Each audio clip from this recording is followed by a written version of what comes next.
Penerapan atribut pajak pada periode tertentu. Atribut pajak adalah elemen atau informasi terkait pajak yang diperlukan untuk menghitung tarif pajak efektif dan pajak tambahan suatu entitas konstituen dalam suatu jurisdiksi. Contoh atribut pajak: 1. Global income, cover tax, deferred tax adjustment, top up tax, tarif pajak efektif, KIDMTT. Nah, ini atribut-atribut pajak yang diperlukan dalam rangka menghitung tarif pajak efektif dan pajak tambahan. Penerapan atribut pajak: 1. Untuk menilai apakah suatu entitas konstituen sudah dikenai pajak secara adil. 2. Untuk menentukan apakah perlu dilakukan penyesuaian global rule. 3. Untuk menghindari pajak berganda atau ketidakadilan perpajakan lintas batas. Pada tahun pertama, saat grup PMN memenuhi ketentuan, grup PMN tersebut memperhitungkan aset pajak tangguhan dan kewajiban pajak tangguhan yang dicatat dalam akun keuangan entitas konstituen di suatu negara atau jurisdiksi untuk menentukan pajak tercakup yang disesuaikan. Aset pajak tangguhan dan kewajiban pajak tangguhan harus dihitung dengan menerapkan tarif lebih rendah antara tarif minimum dan tarif pajak domestik yang berlaku. Dalam hal aset pajak tangguhan yang dicatat dalam akun keuangan entitas konstituen di suatu negara atau jurisdiksi memenuhi ketentuan: A. Dicatat dengan tarif pajak domestik yang lebih rendah daripada tarif minimum, dan B. Diatribusikan pada rugi global. Aset pajak tangguhan dimaksud dihitung dengan menerapkan tarif minimum dalam menghitung tarif pajak efektif. Aset pajak tangguhan yang timbul dari akun keuangan yang dikecualikan dari penghitungan laba atau rugi global yang berasal dari transaksi yang terjadi setelah tanggal 30 November 2021 harus dikecualikan dari penghitungan. Dalam hal terjadi pengalihan harta, selain persediaan antar entitas konstituen dalam suatu grup PMN yang terjadi setelah tanggal 30 November 2021 sampai dengan sebelum hari pertama dimulainya tahun pajak pertama, grup PMN memenuhi ketentuan. Berlaku ketentuan sebagai berikut. Nilai harta yang dialihkan dicatat sebesar nilai buku pada akun keuangan entitas yang mengalihkan, dan B. Aset pajak tangguhan dan kewajiban pajak tangguhan dari harta yang dialihkan dihitung dalam penghitungan pajak tercakup berdasarkan nilai buku harta sebagaimana dimaksud dalam huruf A. Nah, kita akan membahas contoh penerapan aset pajak tangguhan yang merupakan atribut pajak dalam hal terjadi pengalihan harta. Ini contohnya, ada A Corporation yang merupakan entitas induk utama dari B Corporation dan C Corporation. A Corporation berada di negara A. B Corporation berada di negara B yang tidak menerapkan tarif PPh badan.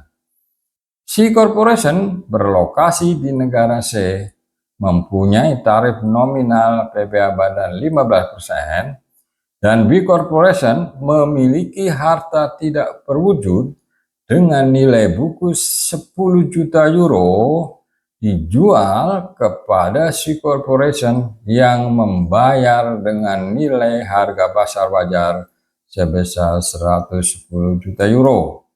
Ya, jadi banyak keuntungannya nih. Nilai bukunya 10 juta euro, dibeli dengan harga 110 juta euro.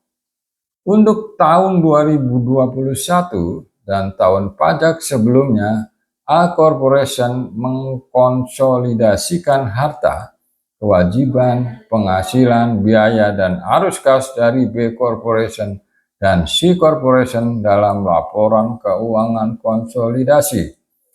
Oleh karena itu, B Corporation dan C Corporation akan menjadi entitas konstituen dari suatu grup PMN dengan A Corporation sebagai entitas induk utamanya, dengan asumsi bahwa global ini telah berlaku sehubungan dengan grup PMN tersebut segera sebelum terjadinya pengalihan tersebut. B Corporation memiliki harta tidak berwujud yang dicatat dengan nilai 10 juta euro di laporan keuangannya, tetapi harta tersebut memiliki nilai pasar wajar 110 juta euro. Tidak ada aset pajak tangguhan sehubungan dengan aset tak berwujud yang dicatat dalam akun keuangan B Corporation atau grup PMN. Selain itu, harta tersebut bukan merupakan persediaan B Corporation. Pada tanggal 5 Desember 2024, B Corporation menjual harta tidak berwujud tersebut kepada C Corporation dengan harga 110 juta euro. Negara C mengizinkan penggunaan cost basis untuk mencatat harta tidak berwujud. Oleh karena itu, C Corporation mencatat harta tidak berwujud sebesar 110 juta euro. Berdasarkan standar akuntansi yang digunakan dalam menyusun laporan keuangan konsolidasi A Corporation, nilai buku harta tidak berwujud C Corporation adalah 10 juta euro, bukan sebesar 110 juta euro sesuai biaya perolehan aset tersebut. Berdasarkan standar akuntansi tersebut, C Corporation mencatat aset pajak tangguhan sebesar 15 juta euro sehubungan dengan harta tidak berwujud tersebut yang diatribusikan pada perbedaan 100 juta euro antara nilai tercatat akuntansi dengan nilai tercatat untuk tujuan pajak di negara C atas harta tidak berwujud tersebut. Karena penjualan intragroup terjadi setelah 30 November 2021, tetapi sebelum dimulainya tahun pajak pertama grup PMN memenuhi ketentuan pasal 2, maka ketentuan pasal 67 ayat 5 berlaku, dan untuk tujuan global, nilai yang dicatat oleh C Corporation adalah nilai tercatat B Corporation pada saat pengalihan harta, yaitu 10 juta euro yang disesuaikan dengan biaya yang dikapitalisasi atau amortisasi yang muncul kemudian. Mengingat negara B tidak menerapkan pajak penghasilan, maka tidak ada aset pajak tangguhan sehubungan dengan harta tidak berwujud yang tercatat dalam laporan keuangan B Corporation atau grup PMN sebelum pengalihan harta.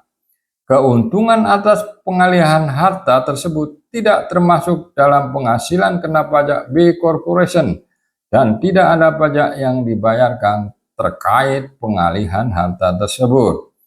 Untuk tujuan penerapan global, tidak ada aset pajak tangguhan yang diakui sehubungan dengan harta tidak berwujud tersebut.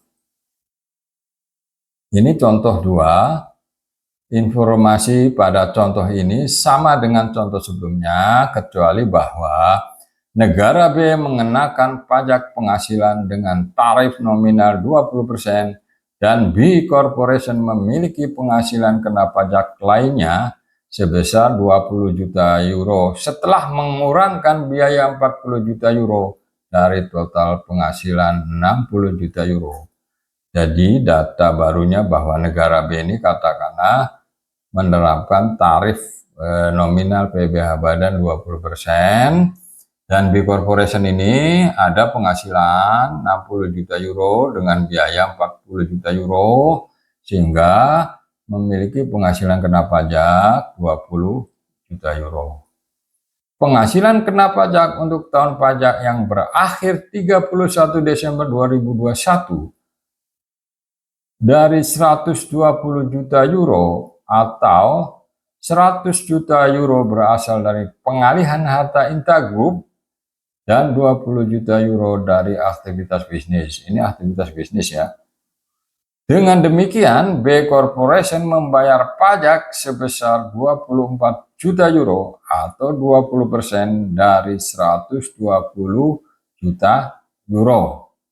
B Corporation diperbolehkan mencatat C Corporation diperbolehkan mencatat aset pajak tangguhan berdasarkan pasal 67 ayat 5 sebesar jumlah yang lebih rendah antara jumlah pajak yang dibayarkan sehubungan dengan keuntungan pengalihan harta intragroup atau 15% dari keuntungan tersebut. C Corporation berhak atas aset pajak tangguhan sebesar 15 juta euro untuk tujuan global sehubungan dengan harta tidak berwujud yang diakuisisi. Aset pajak tangguhan yang dibentuk berdasarkan pasal 67 ayat 5 sama dengan jumlah aset pajak tangguhan yang diakui untuk tujuan akuntansi keuangan dalam laporan keuangan terpisah dari C Corporation. Aset pajak tangguhan ini disesuaikan setiap tahun bersamaan dengan aset pajak tangguhan yang dibalik untuk tujuan akuntansi keuangan. Demikian, terima kasih.